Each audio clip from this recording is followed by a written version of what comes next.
इथं सर्वजण इथं धर्माचा उपदेश ऐकण्यासाठी स्वाध्यायासाठी आलेलो आहोत. याच्यामध्ये श्रावकांच्या षट आवश्यकमध्ये देवपूजा, गुरुपास्थी, स्वाध्याय, संयम, तप, दान आदी ह्या षट आवश्यक क्रियेच्या माध्यमातून रोज आपण ज्या ठिकाणी जिनेंद्र भगवंतांचं दर्शन मिळेल त्या ठिकाणी आपण जातो. अशा ह्या षट आवश्यक क्रियेच्या माध्यमातून आपण जे काही कर्म आहे ते नष्ट करण्याचा प्रयत्न करतो. आणि याच्यामध्ये अहिंसा धर्माचे महात्म्य सांगत असताना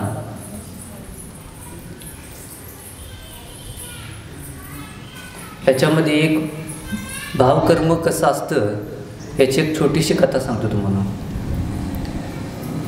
एका जंगलामध्ये मध्यभागी थोडेसे मोकळी जागा होती आणि त्या ठिकाणी एक हरिण झोपलं होतं. आणि एक राजा येऊन ते पाहतो आणि त्यांनी सर्व सैनिकांना सांगतात चारी बाजूनं गोल त्या जंगलामध्ये उभा राहण्यासाठी. आणि उभा राहिल्यानंतर एक राजा बाण काढतो आणि हरणाच्या बाजूला मारतो आणि हरिण उठून पळायला चालू करतो. हरिण उठून भिवून पळायला लागल्यानंतर ते चारी बाजून बाहेर जाण्याचा प्रयत्न करतं, परंतु जागा बाहेर जायला सापडली नाही. हरिण भिवून पळत पळत शेवट एकदा खाली पडतं. खाली पडल्यानंतर पुन्हा एक राजा बाण काढतो आणि त्या हरणाला मारतो. त्यावेळी हरिण अतिशय पळून पळून दमल्यामुळं धाप त्याला लागत असते. त्यावेळी ते हरिण मनातल्या मनात म्हणतं की आता माझ्याकडे शक्ती नाही की इथून बाहेर पळून जाण्याची किंवा यांचा प्रतिकार करण्याची, परंतु ज्यावेळी माझ्याकडे पुन्हा शक्ती येईल त्यावेळी मी एकालाही सोडणार नाही असं म्हणतो आणि ते हरिण मरतं. ज्यावेळी हरिण मरतं कर्मधर्म संयोगानं त्याच हरणाचा जीव जिथं हा राजा राज्य करीत होता त्याच्या बाजूच्या राज्यामध्ये हा राजकुमार म्हणून बालकाचा हा जन्म झाला, हरणाचा जन्म झाला. परत पुन्हा कालावधीनंतर हा राजकुमार राजा झाला आणि जे राजे आधी होते ज्यांनी हरणाला मारले होते त्यांना कालांतरानं वैराग्य प्राप्त झालं आणि सर्वजण राजा आणि त्यांचे सैनिक आधी दीक्षा घेऊन प्रत्येक गावामध्ये विहार करू लागले. विहार करत करत जिथं हरणाचा जीव हा राजा झाला होता त्या ठिकाणी विहार करत गेले आणि कर्मधर्म संयोगानं तिथे गेल्यानंतर त्या राजा हा मुनी महाराजांना पाहिल्यानंतर जातीस्मरण किंवा निमित्त ज्ञानाच्या द्वारे त्यांना पूर्वभावातलं हे सर्व आठवलं.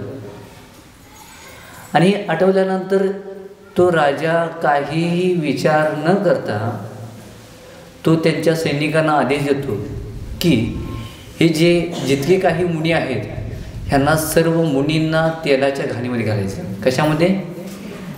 तेलाच्या घाणीमध्ये घालायचं. राजाच्या आदेशानुसार त्यांनी तेलाच्या घाणीमध्ये घालत असताना डायरेक्ट डोक्याच्या बाजूने घातले नाही, त्यांनी पायाच्या बाजून घातले. कारण ज्यावेळी हरिण झोपलं होतं त्यावेळी राजानं त्या हरणाला डायरेक्ट मारलं नाही, बाजूला एक बाण मारला आणि ज्यावेळी हरिण बाहेर जाण्याचा प्रयत्न केलं, पळून जाण्याचा प्रयत्न केलं, परंतु जायला कुठे मिळाले, हरणाला पळवून पळवून खाली पडल्यानंतर परत बाण मारला. तसं त्या मुनी महाराजांना पायाकडनं बाजूनं घातलं, कारण त्यांचं मरण हे स्वतः ते हरिण जे मुनी महाराजजी स्वतः बघायला पाहिजे. वेदना त्रास काय असतात, ते तडपडणं, जीवाचा त्रास हे काय असतं हे जाणून घेण्यासाठी त्यांना पायाच्या बाजून घातले.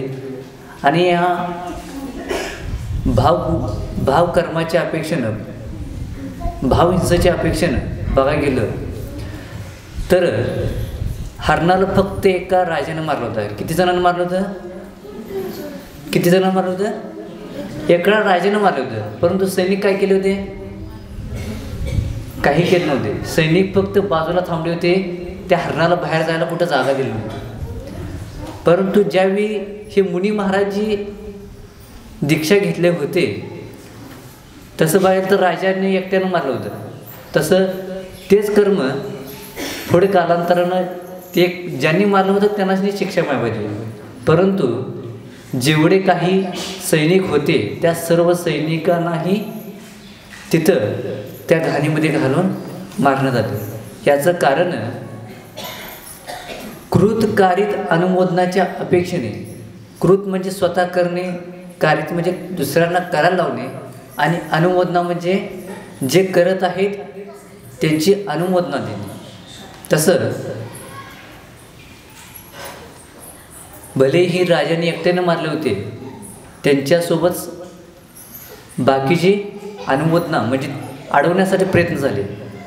जेवढे कृतमध्ये पाप लागतं तेवढंच कारितमध्येही पाप लागतं, तेवढंच अनुमोदनामध्येही पाप लागतं. म्हणून आपल्या हातून कृतकारित अनुमोदना किंवा भावकर्म याच्या माध्यमातून कुठल्याही जीवाची हिंसा होऊ नये ह्यासाठी आपण सर्वजण प्रयत्न करावे. जसं आज मुलं असो किंवा जे काही मुलं मुली आदी आहेत, मोबाईलच्या माध्यमातून मारामारीचे आधी गेम खेळतात, पबजी आदी जे काही असेल. भले त्याच्यामध्ये त्या गेममध्ये जे जीव दिसतात त्या काही जीव नाही, परंतु भावना तिथं लावलेली असते की हा पुढचा जीव आहे आणि मी त्याला मारत आहे. खरे त्याच्यामध्ये हिंसा झाल्या का? नाही, परंतु त्याच्यामध्ये जीव आहे ही भावना करून तिथं मारामारी करतो, युद्ध आदी करतो. परंतु त्याच्यामध्येही पापकर्माचा बंध होतो आणि हे पापकर्म भविष्यामध्ये आपल्याला नरकामध्ये किंवा दुर्गतीला निमित्त आहे. ह्यासाठी कृतकार्य अनुमोदनाच्या अपेक्षेनं कुठल्याही प्रकारे आपण भावहिंसा, द्रव्यहिंसा करू नये हीच मी भावना करतो. जय बोलो महावीर भगवान की.